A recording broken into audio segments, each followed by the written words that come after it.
Mwalimu Kais TV ni channel inayokuletea mafunzo na mambo mbalimbali yanayohusu Uislamu. Itakufunza mahali mema katika jamii kinachotakiwa kufanya. Usisahau kusubscribe, kushare pamoja na kucomment ili uweze kunufaika na kila kitu.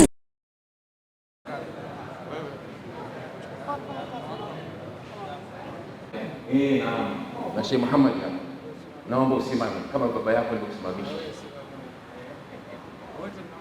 Sheikh Muhammad, wote hawa ni marafiki zangu wanao, walikuwa hawanifahamu, lakini kwa muda mwingi nilikuwa nikiwafuatilia kwa namna yangu peke yangu. Wamenifurahisha sana. Ni vijana wanaojituma sana na wanakutana na misukosuko mingi sana katika ofisi zao, lakini walivyokuwa wakiitatua, Mwenyezi Mungu atawalipa. Kwenye matukio mbalimbali, kijana huyu anavyotembea, unaweza ukasema alipita ukomando katika jeshi fulani. Anajituma sana sana. Shekhe hapa unaweza kukuta amesimama kwenye maulidi hapa, tukialikwa hapa, wanafanya kazi nikiwaangalia mpaka nawaonea huruma. Na kuombeni mkae, Mwenyezi Mungu atakulipeni inshallah. Sheikh Twalibu au Dr. Twalibu, kwa mimi ninavyokuita, kwa ubunifu huu ndio ubunifu ambao unatakiwa katika dunia sasa hivi tunayokwenda nayo. Nimekuwa nikiswali misikiti mingi sana duniani. Nimeswali misikiti mingi mno. Alhamdulillah, Mwenyezi Mungu anijalie nchi zaidi ya 30. Ni mimi nilikuwa nafanya kazi na Royal Family kama daktari. Kwanza nilikuwa hapa daktari kwa wazungu katika mambo ya hunting, safari, uwindaji huko. Wakaja wakaniona Waarabu, familia ya Mfalme Fahadi, ni mkuu wa majeshi, alikuwa akiitwa Amir Khalid bin Sultan bin Abdul Aziz, ni generali. Akanipenda, akanichukua. Sasa yule ndio alikuwa akisababisha mimi nasafiri na yeye kwenye nchi nyingi sana, tukiwa na madaktari wengine wa Arabu, wazungu, wa Pakistani, lakini walishangaa kwa namna nilivyokuwa nikifanya kazi. Na walikuwa wanasema mtu mwafrika kumbe mweusi anakuwa yupo katika fani kubwa sana. Kwa hiyo haya mambo fanya Dr. Twalibu tumeyasoma kwenye vyuo vikuu siku nyingi sana. Ubunifu, namna ya kuweza kuwaongoza watu ni kazi kubwa sana. Nilikwenda kuna msikiti mmoja, nilishangaa, Zimbabwe, unaitwa Masjid Abbas pale Harare. Ni mkubwa kama huu katika nchi kama ile ambayo hutegemei kama kuna msikiti mkubwa na parking kubwa kama ile. Lakini maimamu mkubwa mno. Nchi za Kiarabu wanalipwa mishahara maimamu. Nchi za Ulaya, Marekani wanalipwa mishahara. Maimamu wetu wa sisi katika nchi yetu Tanzania, lakini akichukua shilingi 23,000 tu tayari maneno kwa waumini. Kala hela za msikiti, kafanya hivi. Sasa darasa hili litakuwa limewasaidia sana. Sheikh Maulidi hapa ni muhadhiri, alikuwa akifanya, nilihudhuria siku ya kwanza na bwana mmoja alikuwa bwana Yasin Yunus Yasin, Allah. Anatema vitu kwenye slides zile, wanaziita slides zile kwenye presentation. Wamesemeshwa maimamu hawa. Wale waliokuwa wamekosa nafasi hii, Mwenyezi Mungu awajalie waje wafike tena wapate darasa hili. Kabisa. Sisi katika fani ya kidaktari,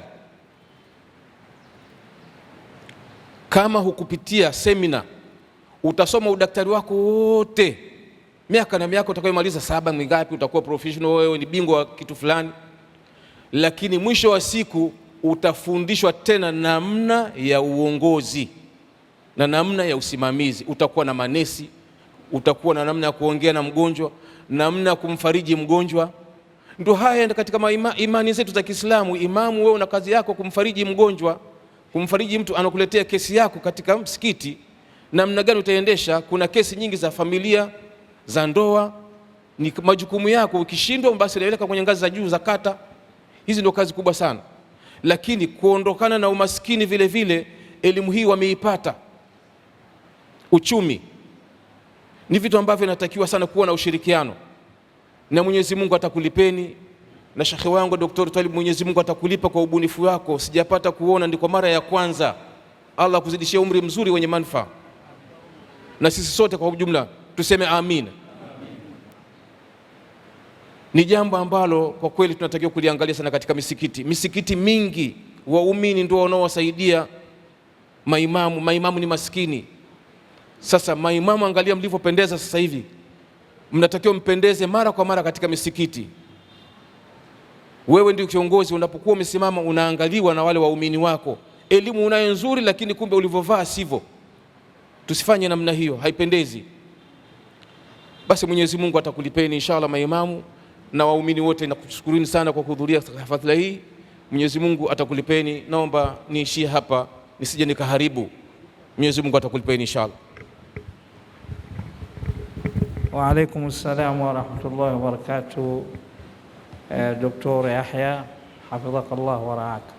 Ratiba imeisha, siku tunazindua tena, na mimi kama mwenyeji ni washukuru. Wajibu wangu kushukuru, asiyeshukuru watu hamshukuru Allah. Tumeonyeshwa, nasema tawadhu, unyenyekevu, ucha Mungu na baadhi ya ndugu zetu sana wote, lakini viongozi wa kata hii, maanake hao ndio viongozi wa kata, wasingekuja kabisa hapa, lakini wamepiga goti siku 5. Muona mwenyekiti hapa, hata katibu kule Tandika kaja, Sheikh Muhammad Ismaili ndio kiongozi wa kata yetu na kata zote walipiga goti hapo siku 5. Kwa hiyo wamepata, na msidhani wamepata hayo, wamepata na uchumi, namna kuchuma, namna kutumia, yote wamefundishwa hao. Kwa hivyo hili swala endelevu, ndugu zanguni, yatakuja na mengine na mengine inshallah, tuwe tu pamoja. Sasa kilichobaki, nimeshauriwa kwa na picha pamoja. Sasa watu wa itifaki mko hapa, okeni mazingira vizuri, tukuongoze hapo shehe, tukuongoze kwenye picha za pamoja.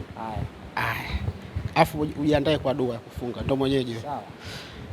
Nadhani tutakuwa na picha kama 5 hivi za kumbukumbu ambazo pia ni muhimu.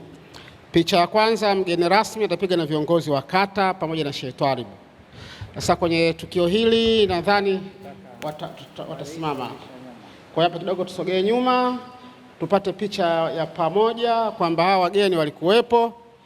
Mgeni rasmi, katibu wa wilaya, mwenyekiti wa serikali ya mtaa, shehe wa kata, mwenyekiti wa halmashauri, mwenyekiti wa baraza kata. Ipatikane picha ya pamoja. Kwa niaba ya Khalid Foundation, Sheikh Abdulaziz, kwa niaba ya Khalid Foundation. Sasa mimi nitafute sehemu ya kukaa, maana vinginevyo nitakuwa sionekana.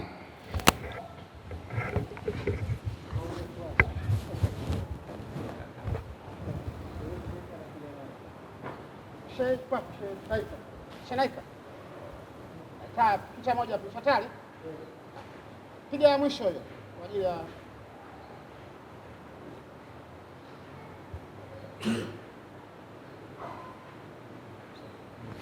aya. Asante. Hapo atabaki katibu wa BAKWATA kata Sheikh Twalib na mgeni rasmi. Sasa tapiga wakati wa washiriki. Katibu sogea tena hapo. Sheikh Twalib mgeni rasmi kaa upande wa kule. Sasa picha kwa ajili ya washiriki. Washiriki tutakuja kaa pembeni, wengine tutatunia hapa. Na vyeti 5 ndio mtaonekana. Kila upande wa kaya 5. Inatosha 5, 10 wengine?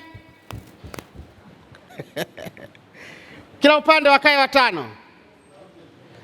Kila upande wa kaya watu 5. Aya. Cameraman ikiwa tayari tutuambia. Aya, asante. 5 wengine, 10 wengine? Na cheti chako 10 wengine?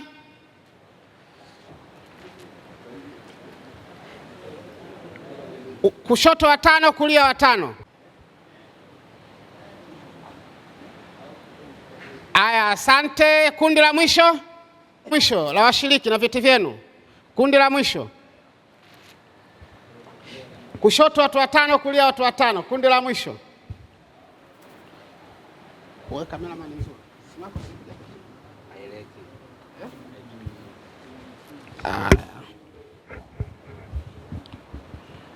Hii tutapiga ya kwangu sasa. Natakiwa ilaze hivi. Nadhani kwa niaba ya taasisi zile, Brother Abdulaziz kaondoka. Kwa niaba ya Hayat Ulama,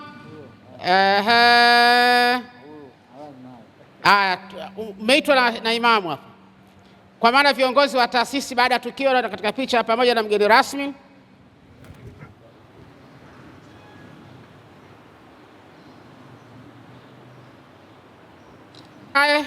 Sehemu ya mwisho Sheikh Taribu. Shukrani. Bismillahirrahmanirrahim. Alhamdulillahi rabbil alamin wa sallallahu wa sallam wa baraka ala sayyidina Muhammad wa ala alihi wa sahbihi. Islamic Foundation, tunashukuru sana BAKWATA wilaya, mkoa, kamati, kata zote tunashukuru sana.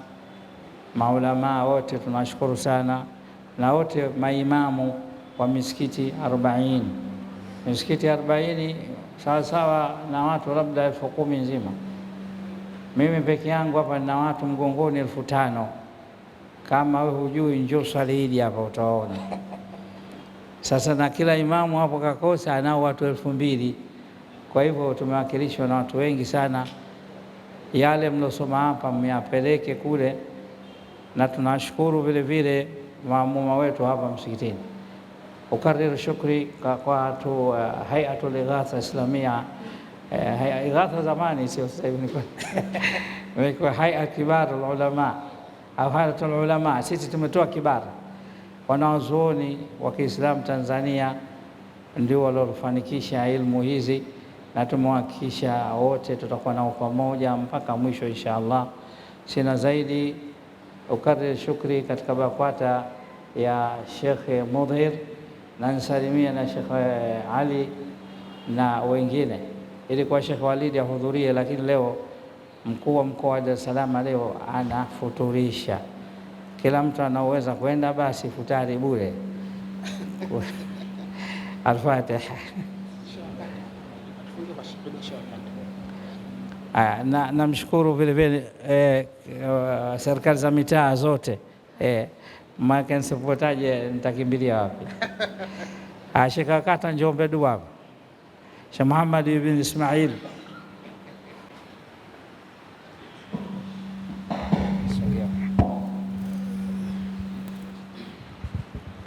alhamdulillahi rabbil alamin wal aqibatu lil muttaqin wa la udwana illa ala adh-dhalimin.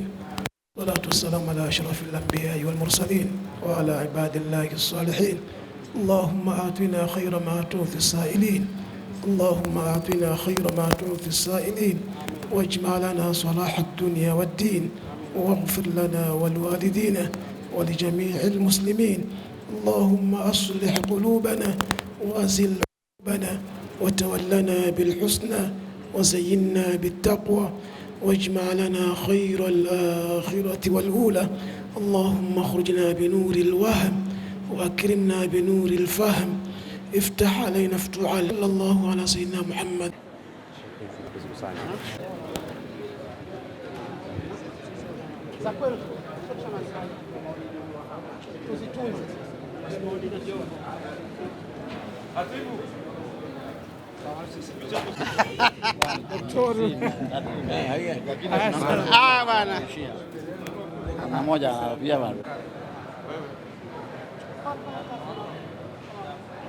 Mfuatiliaji wetu wa channel yetu Maalim Kaisi Online TV. Hapa mbele yangu niko na katibu wa wilaya Temeke, Sheikh. Assalamu alaykum wa rahmatullahi wa barakatuh. Wa salamu wa rahmatullahi wa barakatuh. Tunaona jambo limefanyikana katika hali mzuri, lakini nini makusudio ya hudhuri hii ambayo imefanyikana hapa Masjid Huda Chamazi? Makusudio makubwa, kwanza kuwasaidia maimamu, kuwapa ilmu kuhusiana na mambo mbalimbali, ikiwemo kwenye mafunzo yao kulikuwa kuna ilmu kuhusiana na khutba, namna ya uandaji wa khutba, lakini uchumi, kutengeneza uchumi kwenye taasisi zao maimamu. Lakini pia ilikuwa kikubwa zaidi ilikuwa ni kuwapa ilmu maimamu kutokana na nafasi zao zilizokuwa kubwa za kuhudumia jamii. Kwa hiyo ni vizuri zaidi kwamba hawa watu viongozi wa jamii wanatakiwa wawe na maarifa makubwa juu ya namna wanavyoongoza jamii na namna gani ya kujikwamua kiuchumi kupitia nafasi zao. Manake ni semina ambayo imeandaliwa na maimamu. Labda tufahamu ni semina ya siku ngapi ilikuwa mpaka hapa leo tunapokuja kutamatisha? Semina hii ilikuwa ni ya siku 5. Imeanza tarehe 20 yani maanake mwisho ilikuwa tarehe 25, maana hii imechukua kwa muda tarehe 20 mpaka tarehe 25. Kwa hiyo hii imechukua muda wa siku 5 semina. Tukushukuru, lakini nafasi yako ni ipi? Kwa sababu tumesikia ni katibu wilaya, lakini huenda una vyeo vingine tofauti na ukatibu. Sasa tufahamu vizuri majina yako pamoja na nafasi zako. Mimi kwa majina naitwa Mudhir Abdallah Mchoi, ni katibu BAKWATA wilaya Temeke.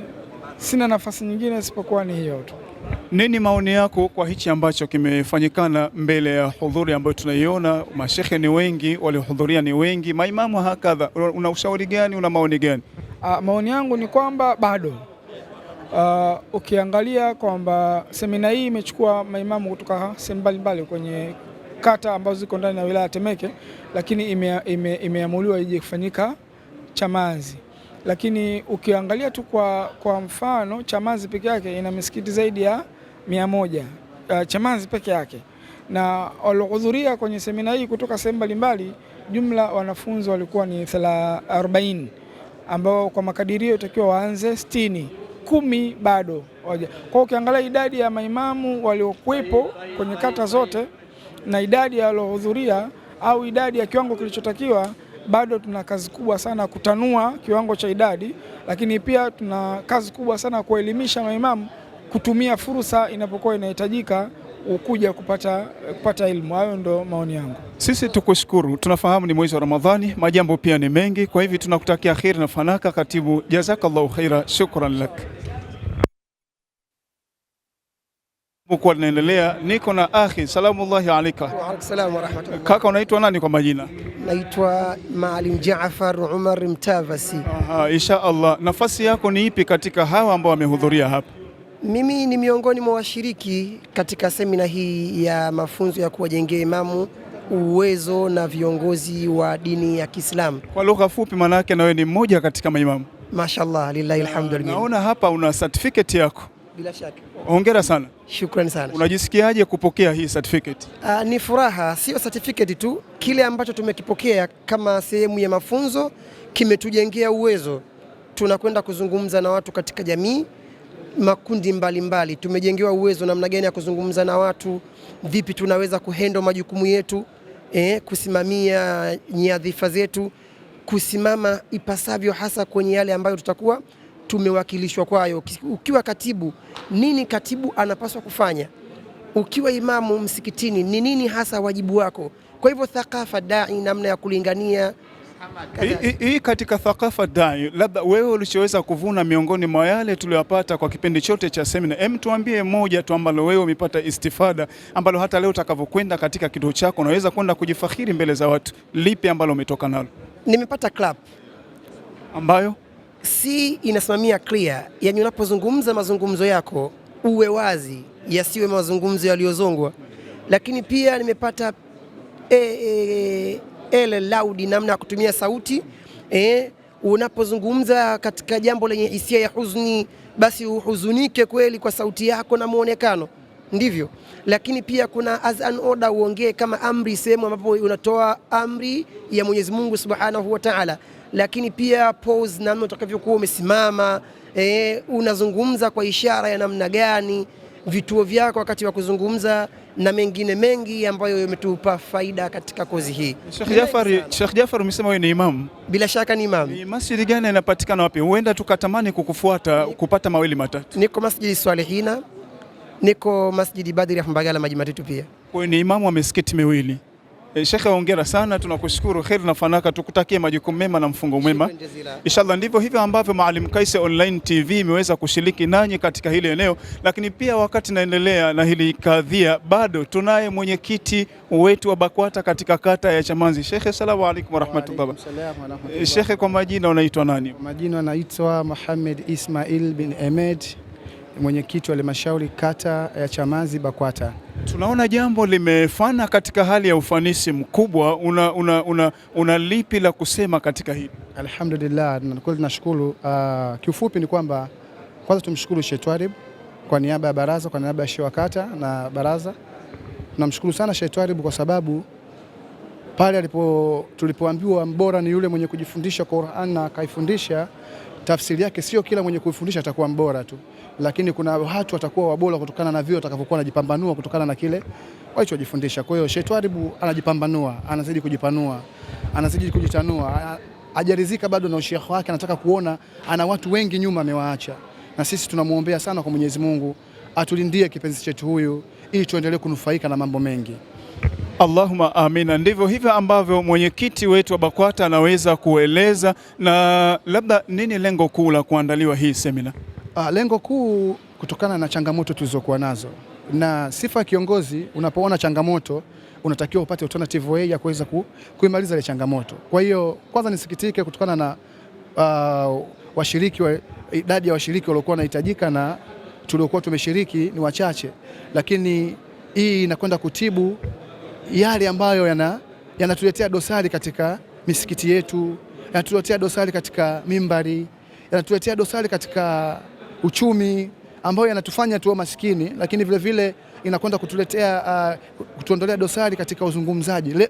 Kupitia semina hii nimejifunza mengi, namna ya kuandaa hotuba, lakini zile keys, namna gani unatakiwa ufuate, kipi kianze. Lakini kweli tunayaona mtu anasimama sehemu anazungumza majambo la mbele nyuma, la nyuma mbele, lakini nina uhakika kwa watu 40 ambao wamepita katika semina hii, 100% watakuwa na uwezo au watakuwa wamejua sasa namna gani niweze kuzungumza katika mimbari na namna gani waweze kufanya mambo mengine au uchumi na vitu vingine ambavyo tumejifunza. Kwa hiyo nina uhakika tutakuwa walimu bora. Kama mimi mwenyekiti nimelibeba hili Sheikh Twarib ambalo amezianzisha, na namshukuru Mwenyezi Mungu, lakini namuomba pia anipe hizo njia sahihi ili tuweze kufikisha yale tuliyojifunza hapa kwa maimamu wengine ambao hawakushiriki. Chief, tukushukuru sana, na ndio chairman wetu katika kata ya Chamazi hii ambako anaweza kuwasilisha.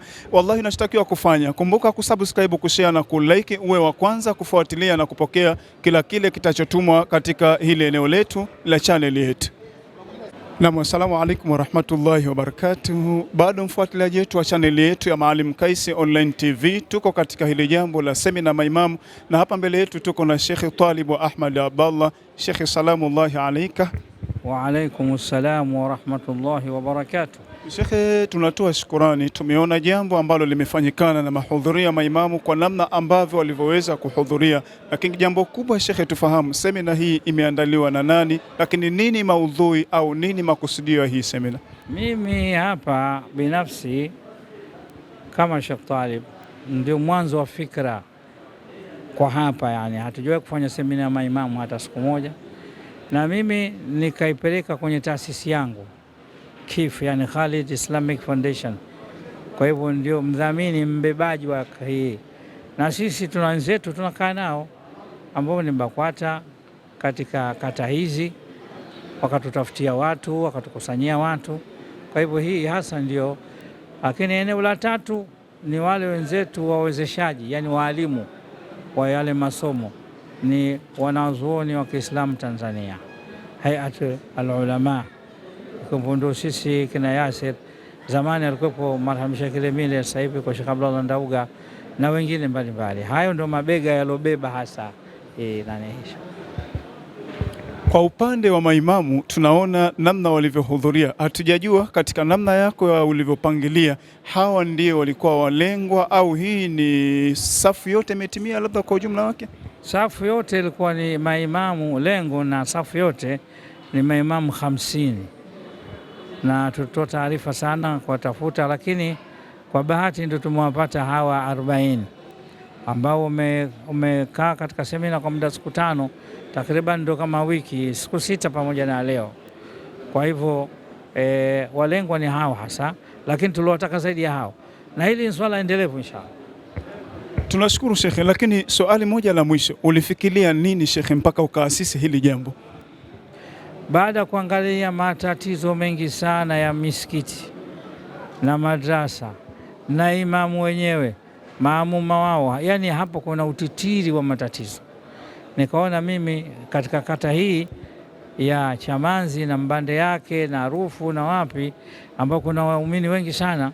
Kwa mfano siku ya Idi hapa naswali watu 5000, huwezi kuamini, unaona wote Waislamu. Sasa misikiti kuna hili na hili, na kuna elimu duni za uongozi wa msikiti, wale maimamu wenyewe wengine hawajitambui. Hii ndio inanipa changamoto mimi, ndio inanipa changamoto nianzishe jambo hili, na kulingana linafanywa katika maeneo mengine, lakini kwa huku kwetu hili hasa ndio lilonipa nguvu na uwezo wa kuanzisha na jambo hili. Mwenyezi Mungu atubarikie na alitie nguvu, na Shekhe katuahidi kwamba hapa ni mwanzo tu, lakini ili kufaidika mengineyo mengi zaidi, jitahidi fuatilia ratiba za kile ambacho Shekhe itakuwa nakitolea ratiba ndani ya hii semina na majambo mengineyo mengi. Lakini basi endelea kutufuatilia Maalim Kais Online TV ili usisahau kusubscribe, kushare na kulike, uwe wa kwanza kupokea kile kitachotumwa katika channel yetu. Shekhe, sisi kwa upande wetu tunakushukuru sana. Barakallahu laka, Ramadhan Karim. Shukran sana. Wassalamu alaikum wa rahmatullahi wa barakatuh.